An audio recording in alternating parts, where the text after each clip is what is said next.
Breaking news. Chebrolu Kiran పై దాడి కేసులో ఇవాళ రేపు గోరెంట్ల మాధవ్ ను ప్రశ్నించనున్నారు పోలీసులు.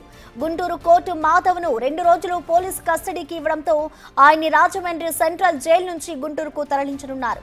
నగరపాలెం పోలీస్ స్టేషన్లో గోరెంట్ల మాధవ్ ని ప్రశ్నించబోతున్నారు పోలీసులు.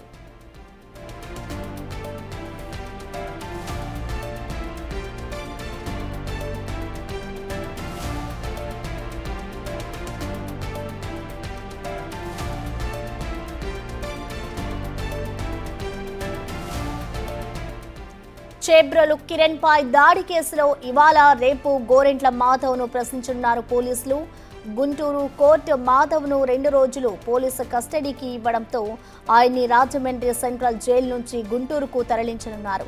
నగరంపాలెం పోలీస్ స్టేషన్లో గోరెంట్ల మాధవ్ ని ప్రశ్నించబోతున్నారు పోలీసులు.